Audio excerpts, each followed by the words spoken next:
Pai que habitas nos altos céus, santificado seja o teu santo nome para todo sempre. Nós te agradecemos mais uma vez e nós te somos gratos porque temos a oportunidade vinda dos altos céus, conforme a tua permissão, de nos encontrarmos nesta noite mais uma vez em conexão uns com os outros, mas, sobretudo, em conexão contigo, através do teu Santo Espírito. Seja conosco mais uma vez. Guarda-nos debaixo das tuas mãos protetoras, que, ao ser aberta a tua palavra, possamos nós sermos fortalecidos mais uma vez e recebermos preciosas lições para estes últimos dias, lições que nos levem à preparação tão necessária para os momentos finais da história deste mundo em que nós nos encontramos. Que as lições da vida de José, elas continuem a ser bênçãos para a nossa vida também. Nós te suplicamos em nome de Jesus. Amém. Que a graça do Senhor Jesus, que o amor de Deus e que a comunhão do Santo Espírito sejam com todos nós mais uma vez. Dando continuidade ao nosso tema, à nossa série, Preparação para a Crise Final, e as lições poderosas que nós temos na história de José, nós devemos então prosseguir nesse estudo em Gênesis capítulo 41. Convido você a abrir a sua Bíblia, o seu aplicativo, em Gênesis capítulo 41, então. Está escrito: passados 2 anos completos, Faraó teve um sonho. Parecia-lhe que ele estava de pé junto ao Nilo. E do rio subiu então 7 vacas formosas à vista, e vacas gordas, alimentadas. E elas estavam pastando lá no carriçal. Depois destas vacas, subiam do rio outras 7 vacas, mas estas eram feias e magras, e elas param junto a essas primeiras vacas na margem do rio. E as vacas feias e magras, elas comiam as 7 vacas formosas à vista. Então Faraó acordou. O verso 5 diz que ele torna a dormir. E quando ele torna a dormir, ele sonha outra vez. E de uma só haste saem 7 espigas cheias e boas. E as espigas aqui, elas lembram aquele sonho lá que o irmão Denis também teve uns dias desse atrás, não é isso? Espigas. E após estas espigas também nasciam 7 espigas, mas dessa vez pequenas, magras, mirradas, e que estavam ainda queimadas do vento oriental. As 7 espigas, então, mirradas, elas devoraram essas 7 espigas grandes e cheias. Então, Faraó acordou, e isto foi um sonho. De manhã, achando-se ele com o espírito perturbado, ele ordenou que fossem até a presença dele todos os magos do Egito e todos os seus sábios, e ele então conta os sonhos, mas ninguém havia que os interpretasse.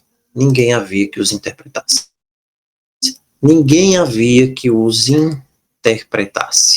Bem, se José não fosse confiante, se José não fosse resistente, ele jamais poderia ter se tornado no homem que ele se tornou. Sem resistência, sem confiança, ele não teria capacidade de lidar com os seus irmãos através de compaixão e de bondade. Nós também precisamos ter resistência hoje na nossa vida. A resistência e a confiança, ela pode nos levar a fazer coisas que, de outra maneira, nós não poderemos fazer. Porque a confiança e a persistência, elas mudam a nossa perspectiva e vai nos ajudar a resolver os sentimentos de amargura e de raiva. Muitos de nós podemos ainda cultivar sentimentos de amargura e de raiva, mas nós precisamos confiar pacientemente em Deus, porque é a confiança em Deus que vai trazer a vitória sobre tudo que há de sombrio que possa estar guardado ainda dentro dos nossos corações. E você sabe disso, e Deus então sabe disso muito mais até do que nós.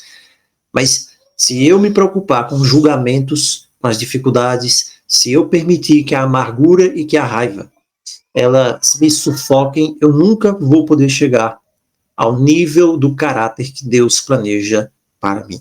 Bem, imagine comigo o início de uma manhã atribulada para o faraó do Egito. Antes mesmo do nascer do sol, mensageiros foram enviados para o palácio e do palácio por toda a cidade. As pessoas estavam sendo acordadas, estavam batendo nas portas. Os mensageiros do rei estavam trazendo ordens, levando ordens para que todo o conselho da corte fosse reunida para estar diante do rei.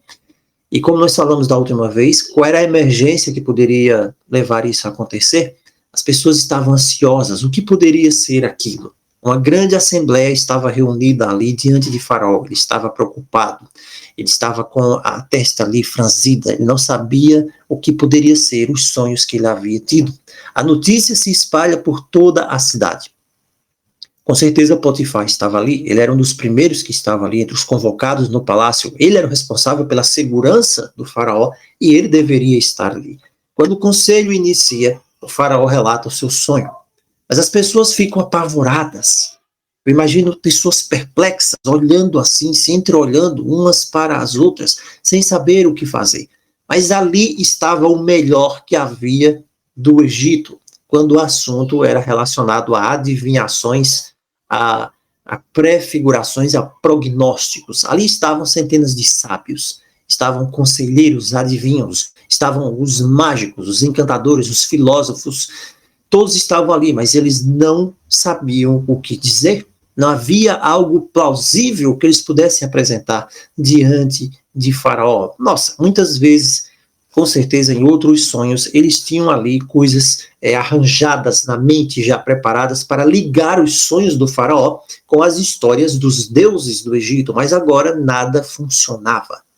Nada, nem mesmo na mente deles havia uma ligação entre aquilo e as características peculiares das divindades pagãs do Egito. Então eles não conseguiam vislumbrar nada na mente, eles não conseguiam entender nada, não tinha como fazer uma ligação com Anubis, não tinha como fazer uma ligação com Ra, não tinha como fazer uma ligação com o mundo dos mortos, tudo ali era diferente. Os elementos não se encaixavam com nada daquilo que eles criam na mitologia egípcia. Imagina a cena comigo, não tinha uma pista, e as pessoas estavam perplexas, a cidade estava alvoroçada também sobre esse sonho, e as notícias estavam sendo espalhadas, porque passavam-se as horas. Quanto tempo o faraó passou aqui? Quem sabe passaram-se dias. E cada vez mais se espalhava a notícia de que ninguém era capaz de dar o significado do sonho.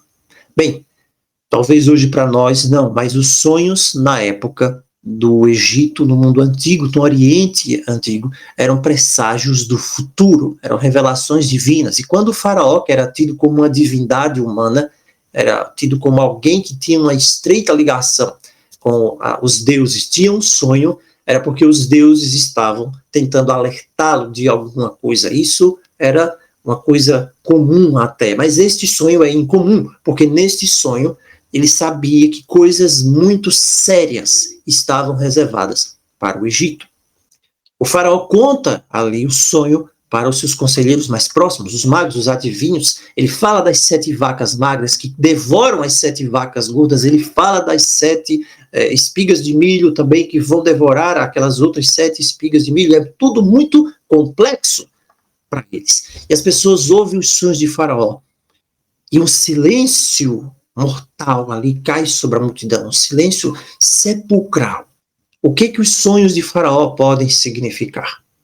Ninguém se arrisca, ninguém quer dar um palpite sequer, porque pode ter medo de estar errado, pode ter medo de ser confundido com alguém que está querendo enganar o faraó, e a consequência seria a morte. Isso é uma coisa muito séria.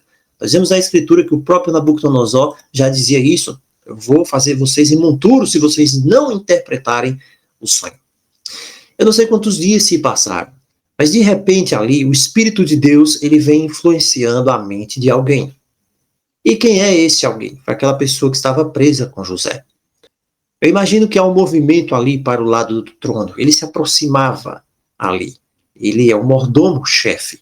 E então nós temos na escritura o relato dele, lá dos versos 9 até o versículo 13, contando tudo o que aconteceu. Ele diz: eu fui, estava ali na prisão e havia um jovem comigo. Havia um jovem comigo. E ele interpretou os nossos sonhos. Você pode notar aqui no texto, do verso 9 até o versículo 13, que o mordomo, ele não diz, ele não admite que ele estava na prisão, porque isso seria muito embaraçoso para ele, admitir que ele estava na prisão. Ele só diz que ele foi mantido em uma prisão domiciliar ali, vinculada à casa do capitão da guarda, que era o Potifar. E ele estava com um servo, e não um prisioneiro de Potifar. Eu imagino que Potifar estava ali também próximo, observando, estava ouvindo tudo aquilo que estava sendo dito. E Potifar sabia que só havia uma pessoa de quem o mordomo estava falando. E esse alguém era José.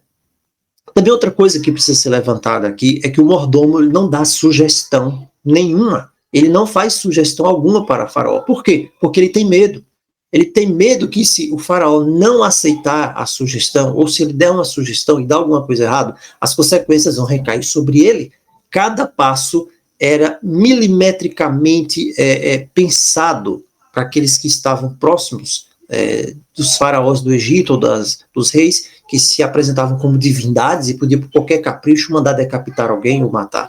Então, ele, quem sabe, percebe que o faraó não confia muito nele.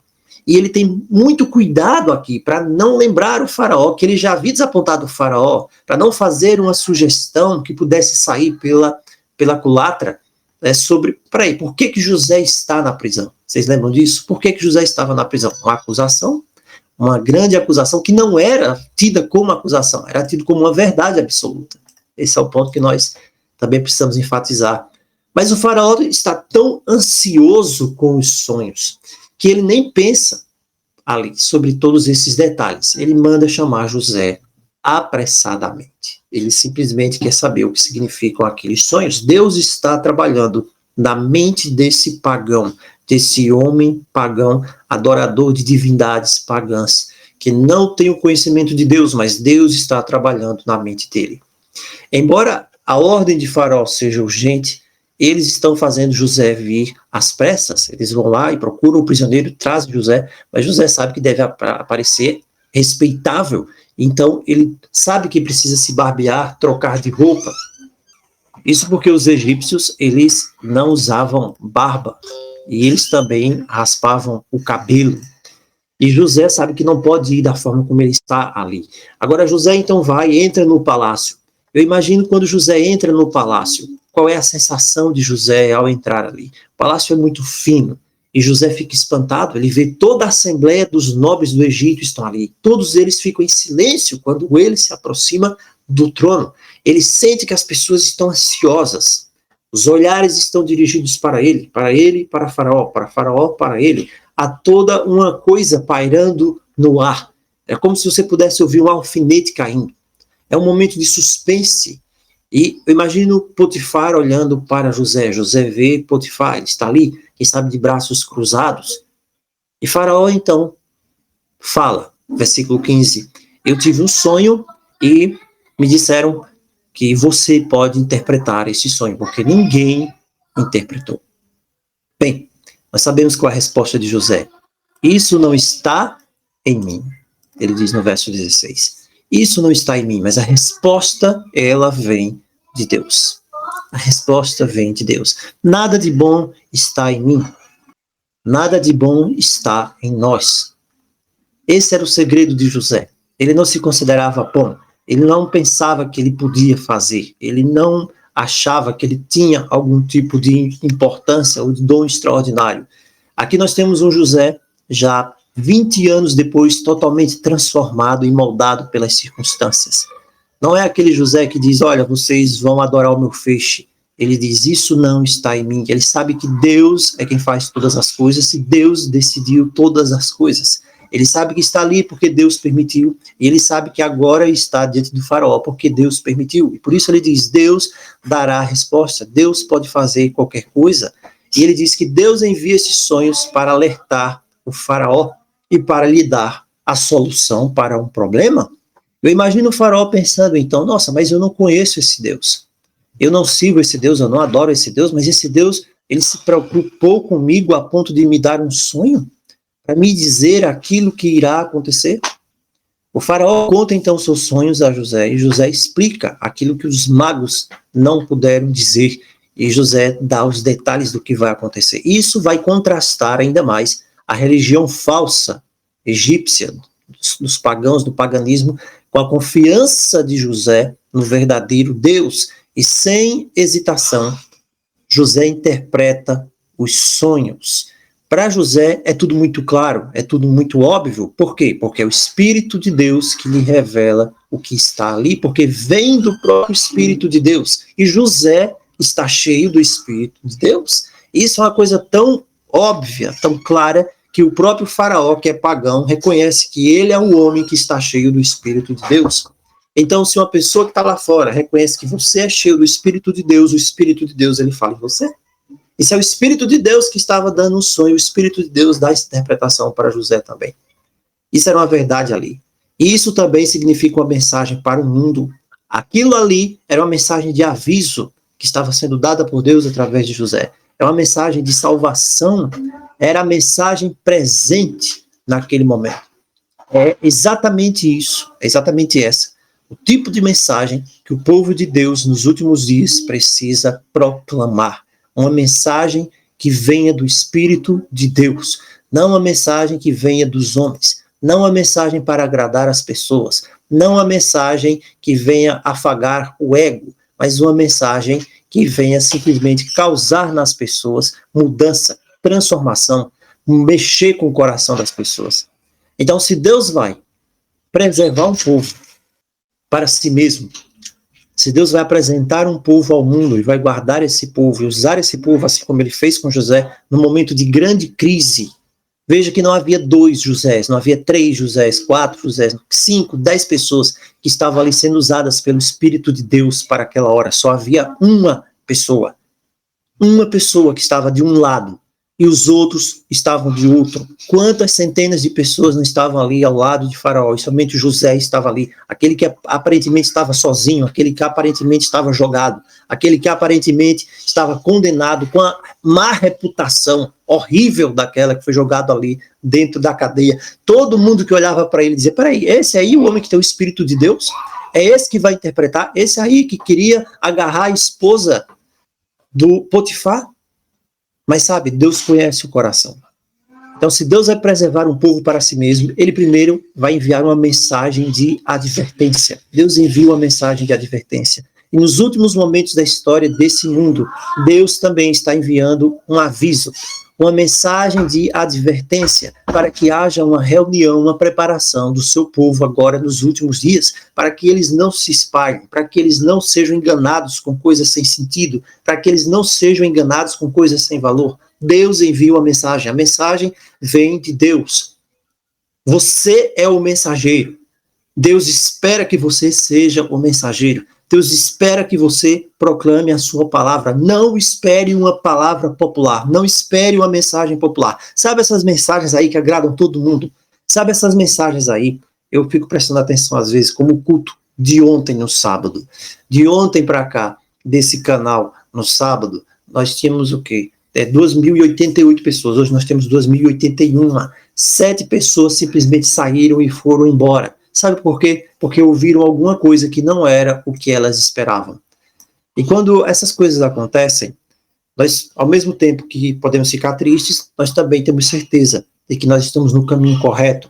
Porque a palavra diz também lá em João que quando Jesus pregou aquele grande sermão do pão da vida, em que se você quer a salvação, você precisa comer a carne e beber o sangue do Filho do Homem, lá no texto diz que a partir daquele momento, muitos dos seus discípulos já não andavam mais com ele. A palavra diz muitos dos seus discípulos. E ele chega ao ponto, então, de perguntar aos 12, vocês também querem ir embora? Vejam, a mensagem para os últimos dias não é uma mensagem popular. Não é uma mensagem que as pessoas vão ouvir e elas vão simplesmente se identificar com essa mensagem. Mas Deus tem uma mensagem. Não é aquela mensagem tipo psicólogo, sabe? Tem pessoas hoje que vão pregar de Deus e parece que fazem de Deus assim um psicólogo. Ele vai chorar diante de Deus e quer chamar Deus para chorar com ele também, os problemas da vida. E não é assim. Deus enviou a mensagem para o seu povo. E você precisa ser esse mensageiro. Você, quem sabe, seja o único, assim como José foi o único que Deus escolheu para trazer a luz, para trazer uma mensagem de preparação que precisa ser feita, ser dada às pessoas para esse momento de crise, para esse tempo de angústia que está chegando ao mundo, assim como José foi o único. José foi o único a explicar, José foi o único a ser moldado, José foi o único a ser preparado para aquele momento, para um momento de angústia, os grandes problemas que estavam chegando no Egito. O texto diz que José fala, então, no verso 25, Deus mostrou ao faraó o que está para acontecer. Então o rei está espantado, porque a interpretação é dura, mas ela é clara. Ele sente uma seta da verdade atravessando o seu coração. E então ele pensa, se Deus de José é tão gentil, porque ele está me dizendo o que vai vir? Os deuses pagãos não fazem isso. O Espírito Santo também vai lá e diz, José, dá uma recomendação. Você vai dizer o que é preciso ser feito. Deus vem, ele dá a mensagem, ele também diz o que você precisa fazer.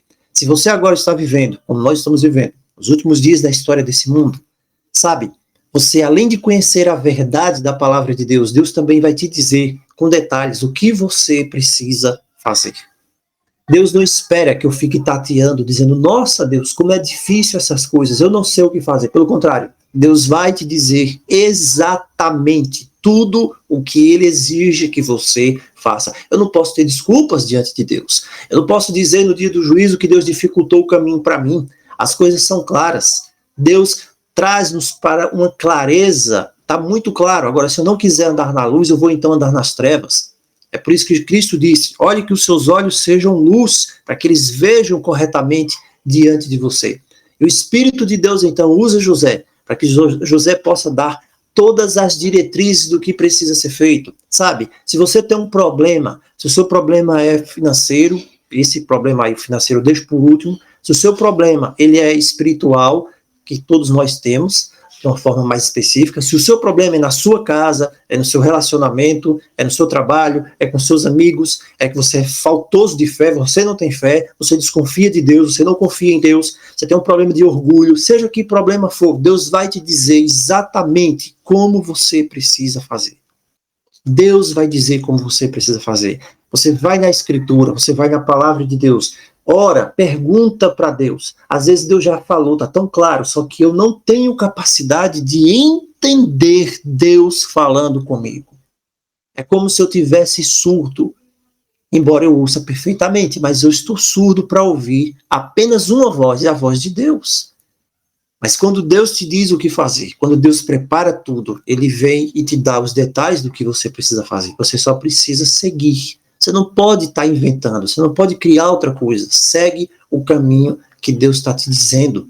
Imagine agora Potifar. Potifar está vendo ali José.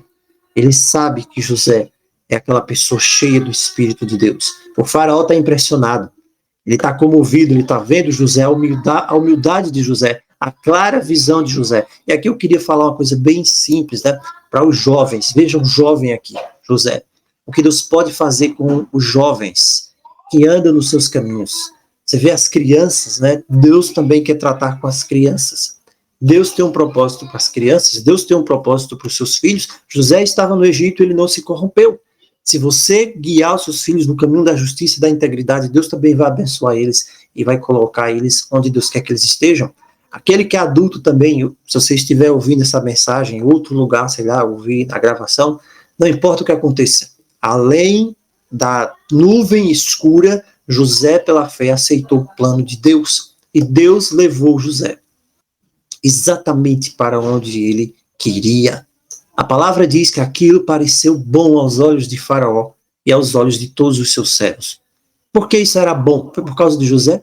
Foi porque Deus fez José prosperar. E o Faraó então diz, onde é que eu vou encontrar alguém assim? Em que há o espírito deste Deus?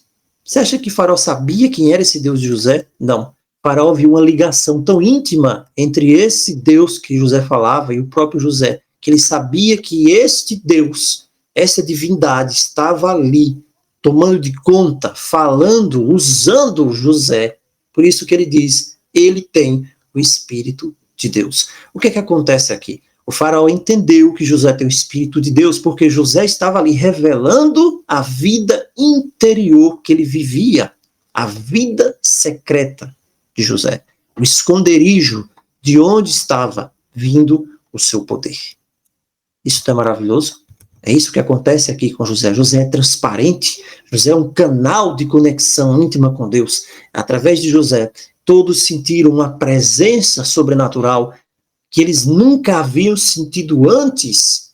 Irmãos, somente o Espírito de Deus pode nos fazer sentir a presença de Deus quando nós estamos ouvindo a voz de Deus. Será que eu estou sentindo a voz de Deus falar comigo hoje? Será que eu sinto a voz de Deus me trazer para mais perto dele? Eu estou rejeitando a voz de Deus falar comigo? José não se exaltou. José, ele estava fora de vista e somente Deus foi quem foi visto. José, ele era um hebreu, ele era uma pessoa estranha, uma religião diferente, um escravo, um prisioneiro, com uma pecha ali de criminoso, mas Deus passou por cima de tudo aquilo, porque José era fiel.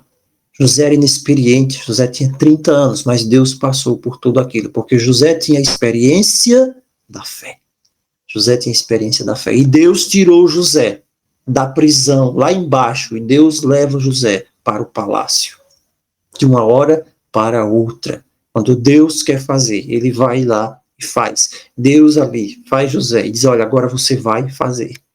Tudo isso aqui foi um plano, e agora você vai começar a cumprir esse plano. Eu estava te treinando, estava te preparando, agora você é o segundo homem mais importante desse mundo. Só Deus pode fazer isso. E durante os 7 anos, veja o que Deus está fazendo ali. O plano de Deus é levar Israel para lá. Não é isso? E fazer de Israel uma grande nação. E você tem aqui 7 anos de abundância. E depois você vê a fome. Só que essa fome aqui não é só sobre comida. A fome aqui, ela traz reconciliação. Aqui trata-se de reconciliação. Alguma vez você se afastou de Deus? O que acontece quando eu me afasto de Deus? O que acontece quando você permite que o inimigo vá lá semear aquelas sementes podres dele da sua mente? E você começa a falar um monte de coisas sem sentido e a pensar coisas sem sentido e se afasta dos caminhos de Deus. Quando você se afasta de Deus, assim como os irmãos de José fizeram, independentemente se você reconheça ou não, você tem uma fome em seu coração. É isso que leva o ser humano a fazer muita coisa errada, a tentar satisfazer essa fome. Ele então vai nas drogas, ele então vai nos vícios, ele então vai procurar viver uma vida de prazeres, uma vida de aventura. Ele está buscando satisfazer a fome que ele tem de Deus, só que ele não sabe. Ele vai nos lugares, nas coisas erradas, tentar satisfazer a fome de Deus, mas a fome é apenas de Deus. Quando você vira as costas para Deus, a fome e sede apenas aumentam, e elas aumentam mais e mais, e você pode disfarçar, você pode procurar nas riquezas, no dinheiro, em qualquer coisa. Você pode tentar satisfazer da sua maneira, mas você está apenas necessitado, sedento de Deus. Isso é uma maneira de Deus para levar você de volta. É a maneira de Cristo encontrar os seus filhos perdidos. Pense nisso. Você hoje pode voltar para Deus. Se você se afastou dele, você pode voltar. Agora é hoje. Hoje se ouvides a sua voz. Eu não garanto amanhã. Deus também não garante amanhã. Você pode estar satisfeito com o pão da vida, com a água da vida. Você não precisa mais vagar procurando ser feliz, buscando as coisas desse mundo, os prazeres dessa terra. Você não precisa mais. Você pode vir até Cristo e se reconciliar com ele. Assim como os irmãos de José, eles também se reconciliaram com ele. Eu posso fazer isso agora, você pode fazer isso agora, desde que você pegue essa fome e direcione para o único que pode realmente te transformar, o único que pode realmente te compensar, que é Cristo. A fome, ela não estava apenas no Egito, mas ela estava em todas as nações ao redor do mundo. Todas as pessoas, elas estavam indo para o Egito e, consequentemente, elas estavam indo para José. José se tornou a figura internacional, a figura mais importante politicamente de todos os tempos da época. Todas as nações estão indo para ele. Aqui é um símbolo de Cristo também. Cristo diz, quando eu for levantado da terra, atrairei todos a mim mesmo. Veja que Deus fez coisas grandiosas aqui.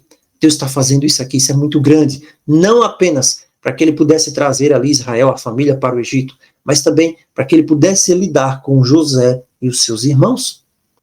Deus está querendo ensinar também os egípcios ali sobre ele próprio.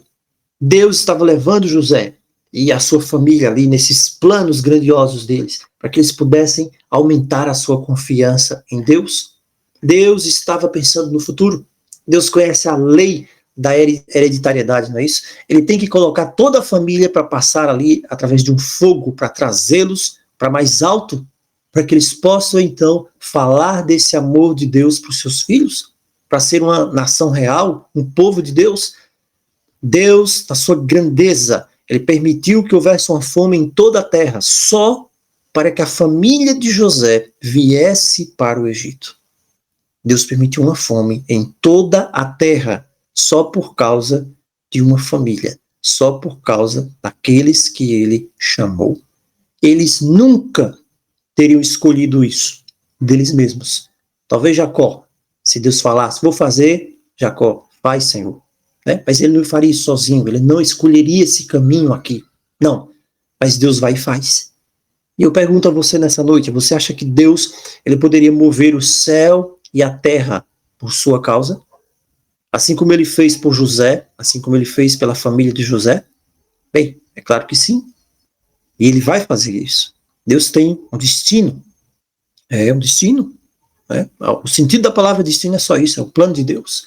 Deus tem um destino para você, como ele teve para eles. No final dos tempos agora, é exatamente isso que Deus está fazendo com o seu povo. Deus está tornando o seu povo essa grande nação. Mas não é uma grandeza em número, é uma grandeza espiritual, na sua presença, pela sua ação. Porque Deus não disse ao Jacó que haveria fome, para que ele pudesse se preparar. Isso era fácil. Mas Deus, muitas vezes, irmãos, ele trabalha através das sombras. Como é que é isso, trabalhar através das sombras? Ele trabalha por modos que nós não conhecemos, ele também não vai revelar o que vai fazer. E ele vai dizer para nós apenas quando chegar o momento. E às vezes nós não conhecemos, não reconhecemos o que Deus está fazendo. E assim é bom, porque ele está organizando as circunstâncias de uma maneira que nós poderíamos, quem sabe, né, tentar dizer, não, Senhor, não faz isso. Deus vai mover as nações para fazer com que a vontade dele se cumpra na vida do seu povo. Quando as coisas parecerem errado, olhe para o quadro geral. Às vezes, quando você for tentado a pensar, nossa, será que Deus está no meu meio? Será que Deus está conosco? Quando o inimigo chegar para dizer, nossa, tudo isso é uma besteira. Nossa, tudo isso desacredita de tudo. Chuta o balde aí. Olha para o que Deus já fez. Você não pode prever o futuro. Não, mas você sabe que Deus, ele está dominando, ele está guiando todas as coisas. Tudo está na mão dele. Tudo está na mão dele. Então, meu irmão, por mais que eu tenha passado por alguma experiência na vida, por mais que eu queira conduzir o meu próprio caminho, no final das contas, Deus tem tudo debaixo das suas mãos. Deus mudou, abalou aqui tudo, mudou a história do mundo para que pudesse cumprir o seu propósito. E ele pode fazer isso, e ele vai fazer isso. E ele está fazendo isso. Deus tem um plano para a sua vida. E o plano do Senhor para a sua vida é que você simplesmente espere ele trabalhar nela. Não sou eu quem tenho de dizer o que Deus vai fazer. Não sou eu quem tenho de me determinar. Eu preciso crer na maneira que Deus me guia. Eu estou hoje vivendo nos últimos dias, você está vivendo nos últimos dias da história desse mundo. Não queira ser achado dirigindo a sua própria vida. Não queira ser achado nos dias finais agora, no juízo final, como alguém que vai se apresentar diante de Deus e que lá diante de Deus seja colocado a sua vida como uma vida em que você quis você mesmo dirigi-la e se afastou dos propósitos de Deus. Sabe, Deus mandou José para o Egito, ele ficou preso, ele foi humilhado, ele foi vendido como escravo. Nossa, quantas coisas ele deve ter passado ali, e ele não entendeu. Mas em todo momento, quando ele se apresenta diante de Faraó, ele diz, Deus está no controle de tudo. Deus está no controle de tudo, está no controle da minha vida. Ele dá a resposta, ele revela, ele faz. Quando você olhar para o céu, amanhã de manhã ou agora à noite, se quiser ver as estrelas, pense no que José deve ter pensado. Deus quer fazer isso com você. Deus pode determinar que você passe por algumas experiências traumáticas só para que ele possa lhe consertar. Para que ele possa consertar o seu coração. E ele sabe que se você não passar por isso, quem sabe você não vai ser consertado. Agora você precisa permitir que Deus faça. Você precisa continuar, você não pode viver no passado, você precisa deixar com que Deus faça. A história de José está aqui para isso. Que Deus nos abençoe, que Deus te abençoe, que Deus te mantenha firme. Não permita deslizar nos mínimos detalhes. José foi fiel. Foi fiel lá na casa do pai, foi fiel como escravo, foi fiel na cadeia, foi fiel na casa de Potifar, foi fiel diante do homem mais poderoso do mundo, porque sempre ele estava disposto a dar glória a Deus. Você pode interpretar o sonho? Diz, não, não posso. É Deus quem pode. Eu não faço nada. Deus quem faz. Eu reconheço que dele e por causa dele e por ele são todas as coisas. O que José está dizendo é, eu vivo para obedecer ao meu Deus. Não importa o que aconteça. Eu vivo para fazer a sua vontade. O que é que Deus faz com José? Deus tira ele lá do poço que ele está. Repugnante, ultrajante, ultrajado, sem moral, sem reputação. E muda a vida dele, porque José foi fiel. Vamos orar. Ó Pai que habitas nos céus, como Tu és grandioso. Ajuda-nos a aprender a poderosa lição de como confiar em Ti em todas as circunstâncias das nossas vidas. Nós não teremos a resposta, na grande maioria das vezes. Muitas vezes também, o Senhor pode estar em silêncio, mas nós podemos crer que o Senhor tem um plano infalível, um plano que nos dará esperança para o futuro, um plano que nos leva para o Teu reino, que em breve se aproxima. Ajuda-nos a não deixar que as circunstâncias nos desanimem. Ajude-nos a não deixar que as ações dos outros nos ofendam e que nós nos tornemos pessoas amargas. Não queremos viver assim. Nós te agradecemos pelos teus cuidados pessoais que tens conosco. Nós te agradecemos porque Cristo Jesus é o nosso Senhor e Salvador, o nosso protetor. Nós te agradecemos pelos teus planos. Cumpre estes planos nas nossas vidas. Nós oramos em nome de Jesus. Amém.